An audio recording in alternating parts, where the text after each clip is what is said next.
Okay, so we've finished the Chapter 9 notes. Now let's work a few examples out of Chapter 9. So let's start with linear expansion.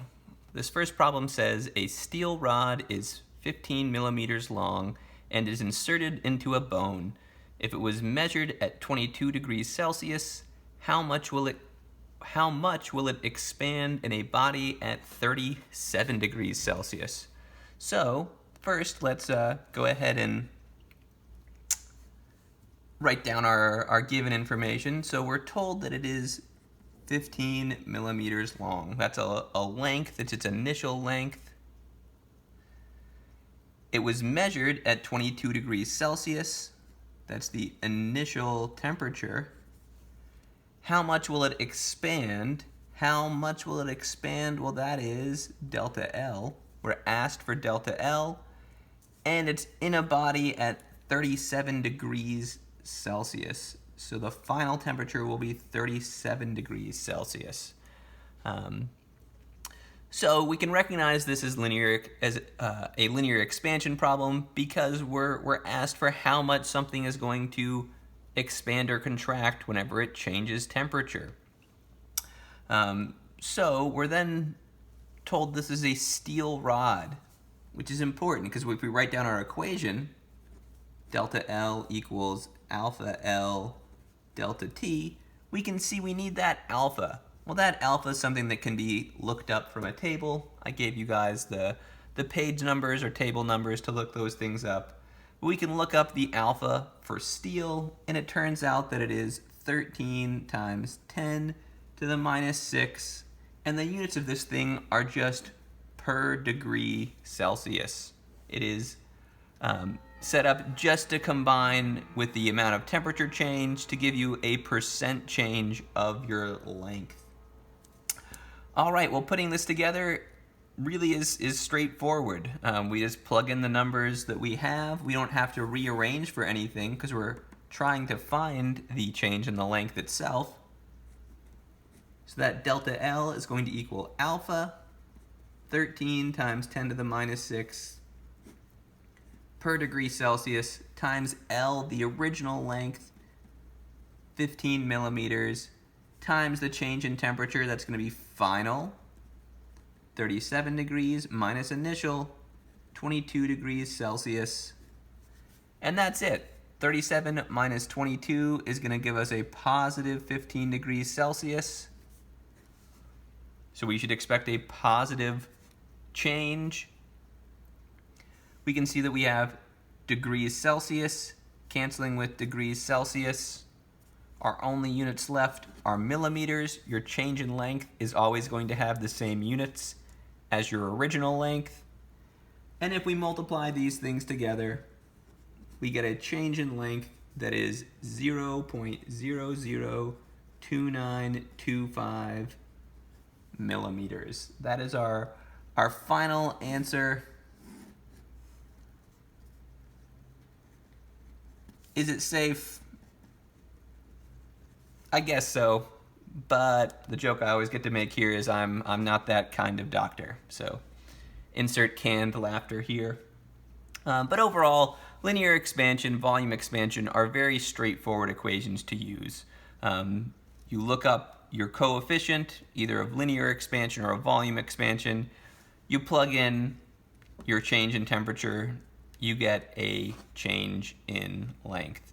But yes, considering this was 0.003 roughly millimeters, about 3/1000ths of a millimeter, which is already fairly tiny.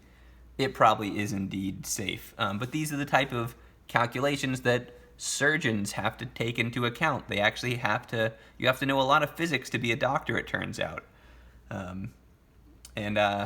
This is one of those situations in which physics arises in medicine.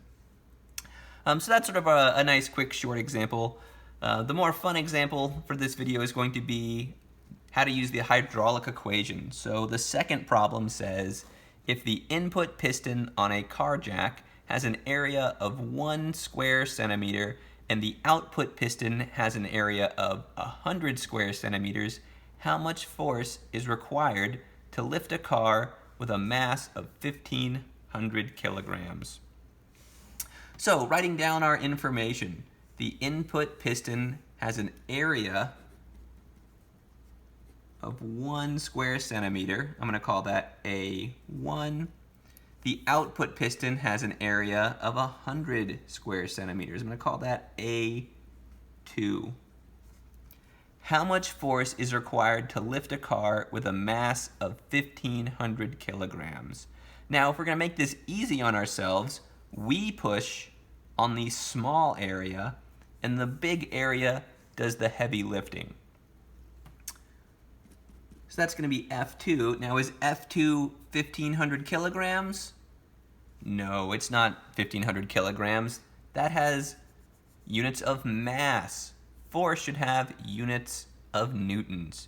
But we can quickly compute that force. It is the weight of the car. The car has a mass of 1,500 kilograms, but its weight, the actual force,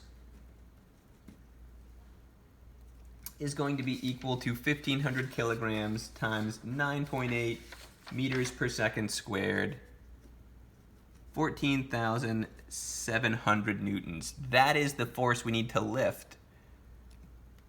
How much force do we need to actually apply to the piston?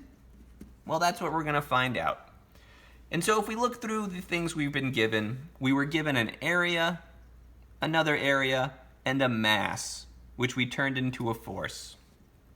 But even if you had left that as a mass, and you looked at your equation sheet and were trying to say, what equation am I going to use? Well, you were given a pair of areas. And there's only 2 equations that use areas. One is the hydraulic equation, F over A equals F over A. And the other one is the equation of continuity, area times velocity equals area times velocity. Well, we definitely weren't given any velocities here, so it should be pretty obvious that the equation to use is going to be F1 over A1 equals F2 over A2. And that's how it goes for most of the problems in this chapter. We have a bunch of pairs of variables, forces and areas, areas and velocities, pressures and volumes, volumes and temperatures. We're given a bunch of pairs of variables, and so usually it's fairly easy to recognize what combination of variables you have and thus what equation to use. So in this case, we were given 2 areas, and then we were given a mass, which, while it wasn't exactly a force, it was definitely not a velocity. There was no way to get velocity out of this. We could realize we can get a weight force from a mass fairly quickly and turn to this equation. Now, what are we solving for? We're solving for F1, which means we need to get rid of A1. Let's multiply both sides by A1. A1 cancels, and we're left with F1 equals F2 times A1 all over A2. And we were actually done doing any algebra. The algebra for these equations works very quickly as well. You usually either multiply or divide by only one variable, and you're done at that point. So we multiplied by A1, and we've finished our algebra. F1 equals F2 times A1 over A2. So let's go ahead and answer the problem then. Let's plug in some numbers. F1 is going to equal F2, 14,700 newtons, times A1, 1 square centimeter, all over A2, which is 100 square centimeters. We can see square centimeters on top, cancel square centimeters on the bottom. Multiplying by 1 doesn't actually do anything. I can do that in my head. 14,700 newtons times 1 is still 14,700 newtons. Dividing by 100, we knock off a couple of zeros. You could just plug that into your calculator, of course. But we end up with a force of 147 newtons. We can push with that tiny little amount of force on a small little area and get a much, much bigger force, a force 100 times as big, by utilizing the principles behind a hydraulic lift, exploiting the fact that those pressures must be the same. So we have a small force, small area, big force. That's how the hydraulic equation works. You're always going to set it up so that the big force is with the big area, and then you can then apply a small force to the small area to get a lot of work done, to get a big force on the output with only a little force on the input. And it's brilliant. Hydraulics are a whole branch of physics in and of themselves, and you can hopefully see why this is incredibly useful to understand. But that'll do it for this video. Just 2 quick examples. After that, let's move into some of the other equations, some of the ones involving temperatures and volumes and pressures and volumes.